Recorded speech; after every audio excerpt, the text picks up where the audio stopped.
Vamos a empezar, si os parece. Muy buenos días a todos. Muchas gracias por asistir a esta jornada del Consorcio Madroño. Es realmente una jornada de formación interna, es así como está planteada y bueno, su denominación es publicación de datos científicos, ¿no? La idea de esta jornada partió de la comisión técnica, de nuestros directores de biblioteca, y corresponde a cierto interés estratégico, ¿no? del Consorcio Madroño. Como sabéis, nuestra voluntad, la de las universidades miembro del consorcio, es ser de alguna manera líderes en el apoyo a los investigadores y en especial en todo aquello que tenga que ver con la ciencia en abierto, ¿no? Y al hilo de esto y del panorama que establece y que se configura con el Horizonte 2020 y con algunos proyectos específicos del Consorcio Madroño, sobre todo el proyecto de Ciencia Datos y el portal en el que se integra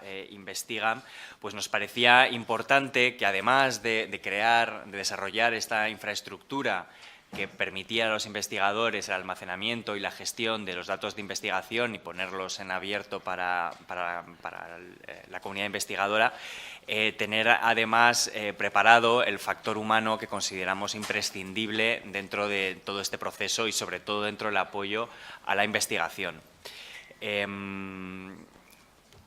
Ha sido imprescindible para poner en marcha esta jornada, el apoyo de la Fundación Gómez Pardo, de la Universidad Politécnica. Por ello, pues agradecemos a la Fundación por poner a nuestra disposición estas magníficas instalaciones, también a la propia Politécnica, y luego, por supuesto, agradecemos a los ponentes que tendremos en esta jornada y a vosotros, asistentes, pues vuestro apoyo, ¿no? Que es absolutamente fundamental. Un par de cosas de cuestiones de intendencia. Supongo que todos vosotros que aquí estáis querréis vuestros los certificados que acreditan que habéis asistido a esta jornada. Lo tendréis a través de correo electrónico, en el correo electrónico que hayáis facilitado. Es importante para eso que os hayáis inscrito como que estáis presentes en el curso. Con Juan y Fernando, si alguno de vosotros no lo ha hecho todavía, podrá hacerlo. Los ponentes tendrán su certificado que se les expedirá aquí presencialmente, del mismo modo. Si por lo que fuera no lo tenéis, pedidlo, por favor.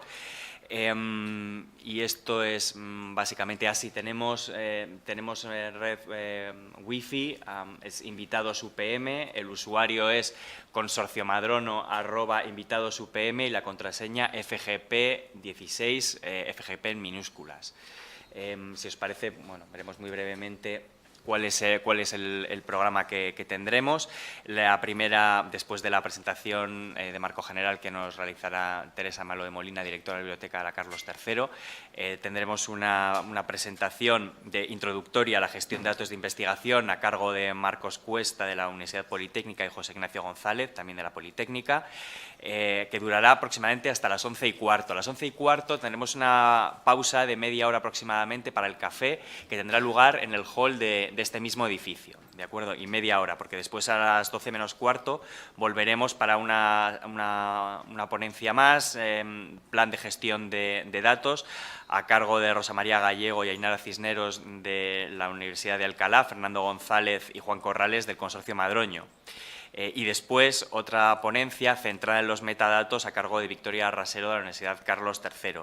Después volveremos a tener otra pausa, esta vez para la comida, será a las 2:30 en principio, y esta no será aquí, sino en el edificio de enfrente, en la Escuela Técnica Superior de Ingenieros de Minas.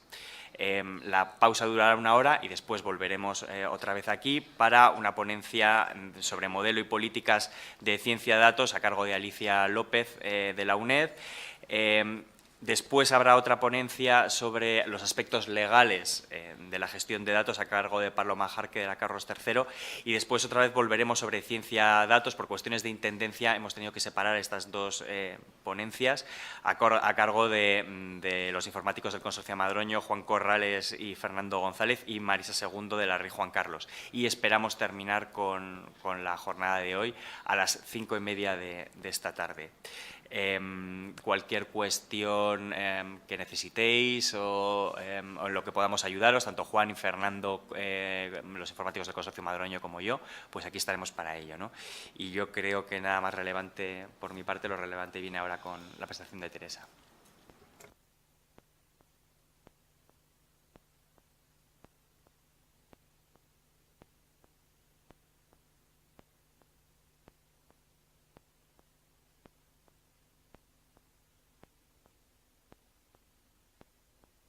Enciendo el micro.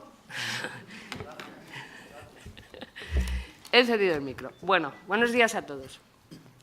Yo voy a hacer una pequeñísima y breve exposición o presentación o introducción para contextualizar un poco esta jornada y para orientar un poco cuál es el objetivo de esta jornada y por qué estamos un poco aquí, ¿no?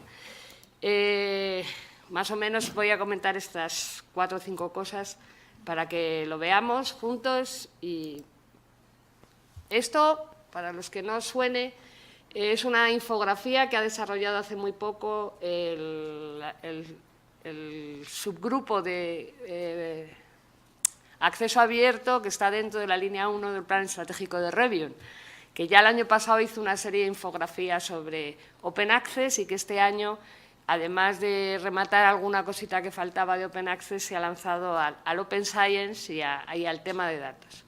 Os recomiendo que veáis todas las infografías porque todas tienen bastante interés, pero a mí me sirve muy bien esta para contaros un poco en dónde estamos. Y estamos en una evolución lógica de toda la mecánica y desarrollo del acceso abierto, en el que llevamos, como sabéis, peleando, empujando y trabajando varios años, desde las bibliotecas y desde muchos otros sitios de importancia para la información y la investigación. Bueno, ¿qué es esto de la ciencia abierta? Porque la ciencia abierta es un concepto mucho más amplio que no solo se refiere a la publicación en abierto de los resultados de investigación en forma de artículos, de actas o de publicaciones en general, sino que lo que viene a hablar un poco, que digamos este es el primer, como veis, el primer cuadrado, el Open Access, el acceso abierto, el acceso sin tener que suscribir a los artículos y a las contribuciones académicas y científicas, pero esto va bastante más allá. Y va más allá, sobre todo, con la introducción de un concepto nuevo que es: no basta que tengamos el resultado de investigación, sino que interesa también que los datos que han producido esa investigación estén también en abierto, ¿vale? ¿Para qué? Pues, en primer lugar, para una cosa muy sencilla, que es comprobar el resultado, ¿no? Comprobar los resultados de esas publicaciones, y, en segundo lugar, para que esos datos puedan ser reutilizados. Sabéis que gran parte de la investigación consiste en la recopilación de datos, ¿no? Y es un poco tonto que todo ese trabajo de recopilación de datos se pierda una vez hecha la publicación y quede olvidado o en cajones perdidos. Entonces, la idea es no solo acceder a las publicaciones, acceder también a los datos de base de esa investigación y que producen esos resultados y que puedan ser reutilizables. Y luego, además, pues todo lo que tiene que ver con la evaluación de la ciencia en abierto y con la investigación reproductible en abierto. Además, veréis que en la Open Science se ha incluido también, aunque en esta diapositiva no esté y en esta infografía no esté, todo lo que tiene que ver con la información abierta al ciudadano y la posibilidad de la intervención de la sociedad en ese proceso, ¿no? Pero bueno, aquí nos vamos a centrar sobre todo en esto. Porque, como sabréis todos, el gran marco de investigación europeo es el programa Horizonte 2020, que es, por un lado, la fuente de financiación más importante que la Unión Europea pone en marcha para los investigadores europeos, pero también no solo es una fuente de financiación, sino que es un marco estratégico.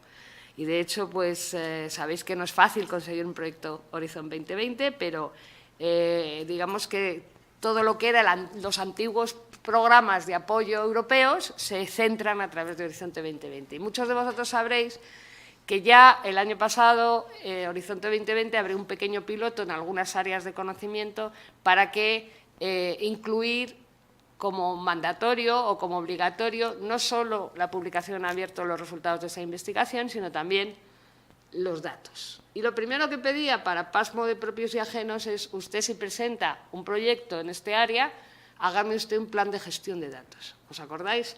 Por eso hicimos Pagoda, si os recuerdo, ¿no? Porque la mitad de los investigadores decían, ¿qué es esto de un plan de gestión de datos? Yo esto no lo he visto en mi vida. Afortunadamente, nosotros seguimos un poco la estela del Data Curation Center de Reino Unido y tradujimos su herramienta y más o menos pudimos estar al tanto de lo que podíamos dar. Pero fijaros, el problema o la filosofía de Horizonte 2020 es intentar ampliar el acceso a los hechos y al conocimiento científico, ofreciendo una mejor valoración de esa financiación y alentando a los investigadores en los distintos campos científicos. Y entonces, desde enero de este año, de 2017, de este año no, del que está ahí asomando y rugiendo en la esquina, a la vuelta de la esquina, ya todos los proyectos, absolutamente todos los proyectos que opten a Horizonte 2020 tienen que hacer un plan de gestión de datos y tienen que publicar los datos en abierto y asegurar su preservación. Bueno, y los datos de investigación, ¿cómo deben ser? Este mismo mandamiento o obligación que ofrece Horizonte 2020 deja claro que los datos deben estar abiertos por defecto. Evidentemente, existen las supuestas excepciones de cuando hay problemas de terceros, de derechos de explotación de terceros y demás, pero en general lo que dice es que los datos de investigación han de estar en abierto y habla siempre de Fair Data. ¿Qué es Fair Data? Fair Data dice, pues, findable, accessible, interoperable and reusable. ¿Qué quiere decir? Que los datos lo que deben de ser se deben de conservar o publicar en abierto de manera que sean encontrables, fácilmente encontrables, de manera que sean accesibles, esto tiene que ver con los formatos en los que se conserven y cosas por el estilo, de manera que tienen que ser interoperables en la medida de lo posible y, sobre todo, reusables. Y esto es un poco la cabecera o la línea en la que tenemos que pensar en cómo conservar, preservar, difundir y publicar los datos científicos. ¿Cómo funciona, según ellos, el sistema? El sistema es que un investigador lo que tiene que hacer es conseguir primero el dinero y, por lo tanto, presentar su proyecto a Horizonte 2020. Y lo primero de todo es escribir el plan de gestión de datos. Es decir, cómo voy a recoger los datos que van a sustentar mi investigación, y escribir el plan de gestión de datos, como sabéis, es un documento formal, ¿no?, que exige, pues, una serie de pautas para elaborarlo y demás. Después dice, ahora, una vez que usted ha escrito el plan de gestión de datos, póngase a recoger datos para su investigación. Eso está muy bien. Y cuando usted acabe la investigación, publique los datos, deposite esos datos, o sea, publique los resultados, es decir, haga su artículo, haga su contribución, haga lo que tenga que hacer, deposite los datos y esos datos informe a OpenAIRE, que, como bien sabéis, es el recolector europeo. Por lo tanto, todos los agregadores de datos deben de cumplir una serie de requisitos para ser compatibles y esa es la única manera de que toda la investigación europea se garantice que sea reutilizable por el resto de la comunidad investigadora europea y útil en el futuro. Y Horizonte 2020 nos dice que para formar parte de la nueva era de la Open Science, pues hay que tener claro que llegar a más gente tiene más impacto, que sobre todo hay que intentar, en la medida de lo posible, evitar la duplicidad de esfuerzos. No guardemos 50.000 veces los datos, guardémoslos una sola vez, pero de manera que sea perfectamente interoperable por varios sistemas y recuperable de distintas maneras. Hay que tener claro que hay que preservar los datos para los futuros investigadores, no basta una preservación mínima, sino hay que pensar en temas de preservación digital y que al final, pues todo esto lo que ayuda es a simplificar el informe final que cualquier investigador tiene que presentar como justificación de un proyecto Horizonte 2020. Bueno, ¿cómo nace nuestro proyecto de Ciencia Datos? Como sabéis, el Consorcio Madroño no es nuevo en estas lides y ya en el año 2007 fue también, dentro del panorama nacional, pionero al crear eCiencia, ¿vale? ¿Qué era eCiencia? eCiencia era un agregador de los repositorios institucionales de las universidades para contar con un repositorio en el que estuvieran todos los metadatos, aunque las publicaciones estén en cada uno de los repositorios institucionales, que reflejaran los resultados de investigación de la Comunidad de Madrid, ¿no?, de los investigadores de la Comunidad de Madrid. Se inició primeramente con la recolección de los repositorios de las universidades, pero luego se han ido uniendo otros centros de investigación, y este ha sido un proyecto que, como sabéis, ha estado muy apoyado y financiado por la Comunidad de Madrid, porque ellos eran los primeros que estaban interesados en poder reflejar esos resultados. Ese fue un primer paso importante en el que llevamos trabajando muchísimo tiempo entre todos y que, bueno, pues ahora tenemos uno de los repositorios más potentes dentro de los repositorios que integran actualmente Recolecta, que, como sabéis, es el agregador nacional que se inició gestionado por Revium y ahora lo aloja y lo mantiene la FECIT, ¿no?, aunque Revium sigue teniendo su grupo de trabajo que se ocupa del mantenimiento de este repositorio. Durante unos años pues, se fue creando, perfeccionando, matizando y mejorando eCiencia y, a su vez, cada uno de los repositorios institucionales, y en el año 2013 conseguimos firmar una declaración conjunta de apoyo al acceso abierto a la información académica y científica.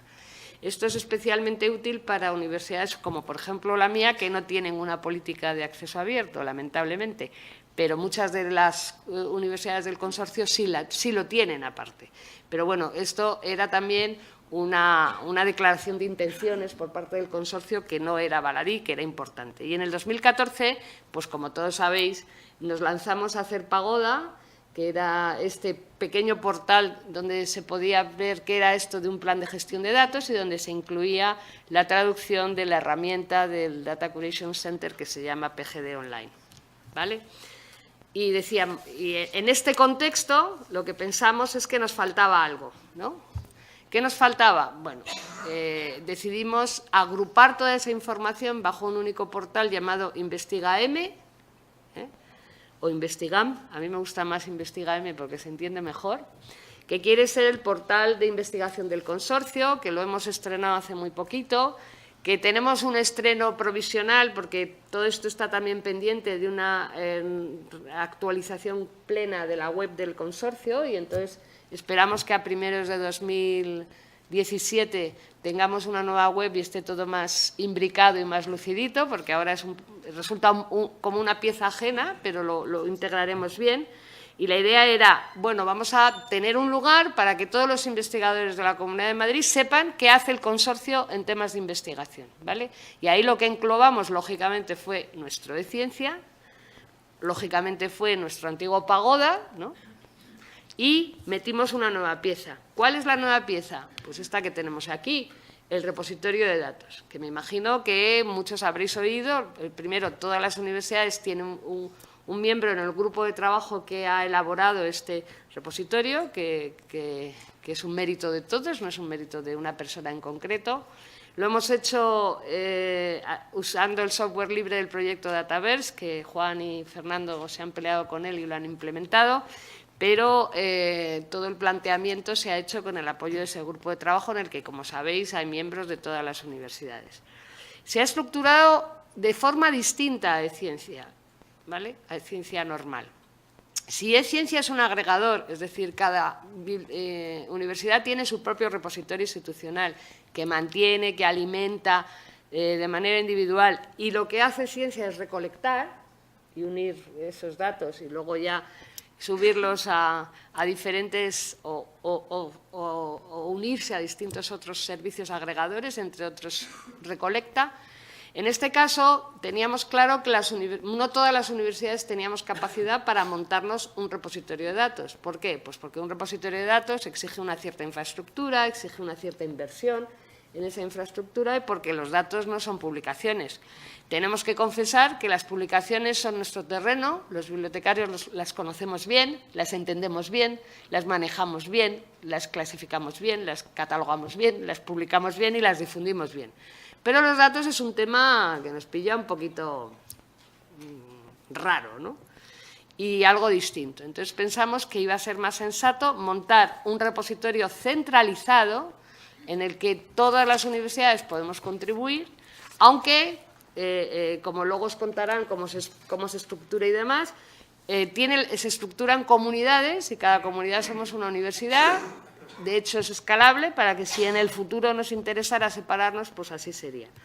Y desde el principio decidimos empezar este proyecto de una manera más o menos controlada y decidimos que solo iba a albergar datos finales de investigación, que eso es muy importante.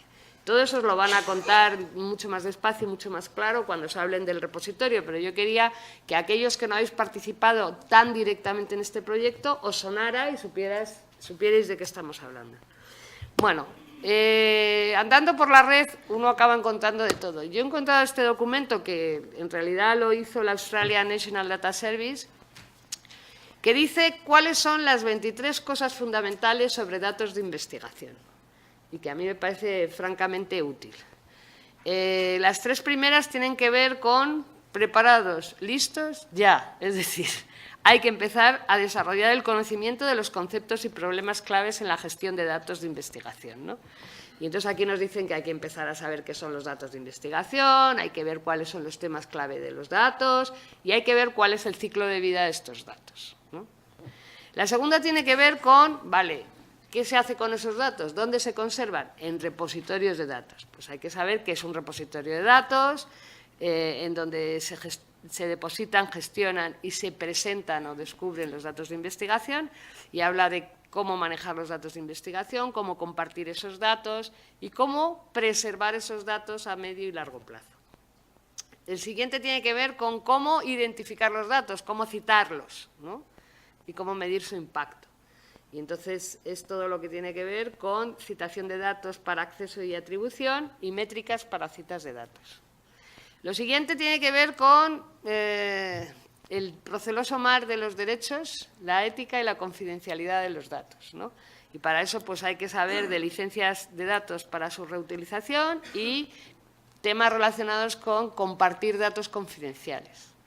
Pensar que los datos no son como las publicaciones nacen para ser publicadas, ¿no? Y son públicas. Los datos, hay veces que se manejan datos confidenciales y, bueno, pues todos estos temas hay que saberlo y más. Pero lo siguiente es todo lo que tiene que ver con la descripción de esos datos, que son los metadatos y más temas, ¿no? Como los metadatos, para la descripción de datos, además de metadatos, necesitamos vocabularios controlados, necesitamos datos enlazables, necesitamos pues, identificar esos datos enlazados y decidir y definir una serie de cosas. El siguiente es, hablemos de datos. Aquí este es el factor más humano y que más nos tiene que importar. Y es que, como os comentaba antes, las publicaciones nacen para ser difundidas y además es nuestro territorio. Los bibliotecarios conocemos muy bien las publicaciones. No necesitamos entrevistar a un investigador para que nos explique su publicación, ¿no? Es un mundo relativamente normalizado, es un mundo que controlamos. Sin embargo, cuando trabajamos con datos, necesitamos hacer una entrevista de datos. Necesitamos sentarnos con el investigador y enterarnos bien de qué datos son los que tiene, de cómo los tiene estructurados, de cómo los tiene manejados, de para qué pueden utilizarse en el futuro, de cómo es la mejor manera de escribirlos para que sean claramente reutilizables y todo lo demás, ¿no? Y entonces eso tiene que ver con planes de gestión de datos, con qué pasa con los editores y los financiadores respecto a los datos, es obligatorio o no es obligatorio publicarlos conjuntamente, pensar que este mandato de Horizonte 2020 no nace de la nada, no es una idea que de repente se le ocurra a la Comisión Europea y ya está, sino que es algo que está en el sustrato del mundo de la investigación y ya incluso los propios editores están empezando a pedir los datos a los investigadores para publicar los artículos. Y no solamente eso, sino que ha empezado Horizonte 2020 a decir esto, pero pronto, muy pronto, todas las entidades financiadoras lo van a copiar. Y pronto también veréis que en el programa propio de la Comunidad de Madrid aparecerá la obligación de publicar datos, ¿no? Luego es, vale, más o menos esto ya lo tengo claro, ahora tengo que tener un soporte técnico, tengo que saber cómo manejo esos datos y qué herramientas tengo para manejarlas, con lo cual hay que saber algo de APIs y APPs, de cómo se encuentran los datos, de qué herramientas hay en el mercado para la organización y gestión de esos datos y demás. Y al final es cómo moverse en las comunidades de datos, quién es quién en el mundo de los datos de investigación, tener contactos con colegas y seguir aprendiendo, ¿no? A mí me parece esta una buena guía de todos los bibliotecarios que quieren dedicarse a ser data librarian, ¿no? Bibliotecarios de datos, que no data scientific, son otras cosas, eso es distinto, ¿vale? No pretendemos en ningún caso ser especialistas en datos, no, lo que pretendemos es dar un servicio.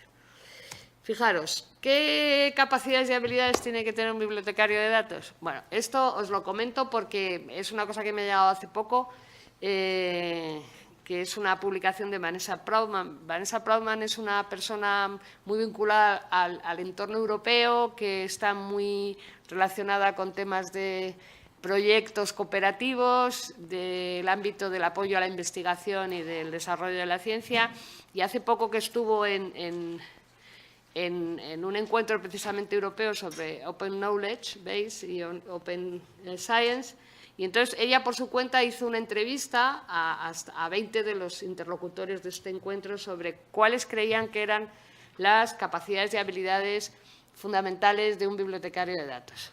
Bueno, aquí si lo veis pues hay que ser casi perfecto, ¿no?, para ser un bibliotecario de datos, no hay que desanimarse, pero sí que hay que tener en cuenta que hay cosas que sí son importantes. Y yo creo que es importante que, además de ser un técnico y de saber sobre todo lo que hemos comentado antes, ¿no?, sobre qué datos son, cómo son los metadatos, cómo los voy a describir, cómo lo voy a controlar, en dónde lo publico, cómo es la herramienta sobre la que publico, cómo se reutiliza y tal, hay un factor importante y un factor humano, y es que hay que sacar esa información a los investigadores, ¿no? O sea, hay que sentarse con un investigador, por lo tanto hay que tener capacidad para influenciar, o sea, estar conectado con los círculos en donde se hace la investigación, hay que tener capacidad para sentarse con el investigador, explicarle que esto para ellos es una ayuda y no una burocracia más o un obstáculo burocrático más,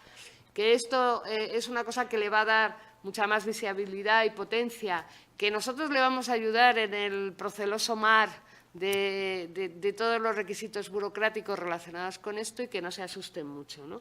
Entonces, tiene mucho que ver con nuestra capacidad para tener influencia, con nuestra capacidad para ser emprendedores, para ser capaz de crear visiones y valores y de canalizarlas, para ser capaz de obtener datos y cifras para convencer a nuestros investigadores de estas tareas, para trabajar en red, para comunicarnos, para gestionar a las personas, para gestionar los proyectos y los programas y demás. Y sobre todo, claro, también, como no, pues tenemos que tener un conocimiento del funcionamiento del flujo del trabajo académico, bastante claro, ¿no? Y son temas relacionados con el Open Access, con el Open Data, con el software abierto, con las opciones de publicación dependiendo de los tipos de publicaciones, con los modelos de financiación y las plataformas, con la gestión de licencias y recolección, en fin, todas estas cosas que casi sabemos bastante bien del mundo de las publicaciones y que tenemos que extender al mundo de los datos, y que, una vez más, pues no significa otra cosa que ponernos las pilas en temas nuevos, ¿sí?, y avanzar y aprender cosas nuevas. Bueno, el objetivo de esta sesión de formación, ¿cuál es? Diréis, bueno, todo esto está muy bien, pero aquí nos contáis unos rollos tremendos y yo, bibliotecario de tal universidad, ¿cuál es mi papel? El papel es que el objetivo son dos. Uno, que en cualquier universidad de un consorcio, cualquier investigador que se acerque a la biblioteca, cualquiera, tenga apoyo, ayuda, tutorización, en fin, todo lo que sea necesario para hacer un plan de gestión de datos y para depositar los datos finales de su investigación. Ese es el objetivo primario, porque para esto hemos montado este tinglao, ¿no? Para eso hicimos Pagoda en su día y para esto hemos hecho de Ciencia Datos. Es decir, cualquier investigador que de repente opte a porque esto funciona así, opte a un proyecto Horizonte 2020 y cuando empiece a leer qué es lo que tiene que presentar en el proyecto, diga, usted tiene que preparar un plan de gestión de datos y diga, ¿esto qué es lo que es? Pues tenga un sitio donde pueda haber alguien que le explique, sí, no te preocupes. Mira, un plan de gestión de datos es un documento formal que lo que va a explicar, pero no te agobies que yo te voy a ayudar a hacer ese plan de gestión de datos. Y a partir de ahí, que sepa que cuando acaba su publicación, cuando acaba su investigación, va a poder, además de depositar su artículo, su preartículo, su documento de trabajo o lo que haga como resultado de esa investigación en nuestro repositorio institucional, va a poder depositar los datos finales de esa investigación.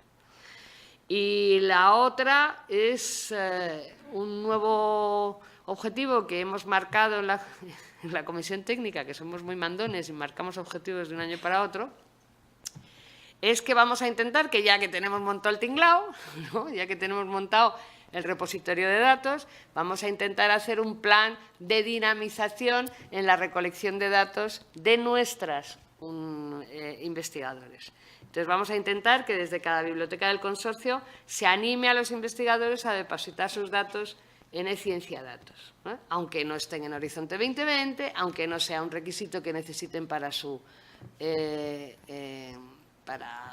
paso burocrático para su proyecto. ¿Esto qué significa? Pues significa que convendría que desde las bibliotecas, que conocemos los investigadores y un poco qué están haciendo, pues nos metamos un poquito, investiguemos y le digamos, oye, fulanito, sé que estás haciendo una investigación que maneja muchos datos, oye, pues nosotros te podemos ayudar y te podemos no solo ayudar en esto, sino que además, oye, tenemos un repositorio de datos estupendo que cuando acabes la publicación nos lo colocas, ahí está, se publica en abierto, todo el mundo va a saber que esos datos los has recopilado tú, va a quedar fenomenal y además los va a poder tú utilizar en el futuro y cualquier otro lo va a poder utilizar en el futuro. ¿Por qué? Dentro de las acciones estratégicas que hemos definido para 2017, en la línea 2, que es dar soporte a la investigación y a la innovación científica de las universidades, que fue en esta línea donde el año pasado el objetivo era crear eCiencia Datos y lo hemos hecho y tenemos que estar muy contentos y darnos muchos besos, pues este año lo que vamos a plantear es elaborar y aplicar un plan de acción destinado a obtener datos de investigadores, aportando así contenido al nuevo repositorio de Ciencia Datos que incluya actuaciones de difusión del proyecto entre la comunidad de investigadores. ¿Vale? Y eso es todo. Me he hecho una foto, sí, por si no me conocíais. ¿Alguna pregunta? ¿Queréis comentar algo antes de pasar al siguiente? ¿Os sitúa un poco sobre por qué estamos aquí? ¿Esto que os he contado? ¿Sí? Vale, me alegro. Este era mi objetivo. Muchas gracias.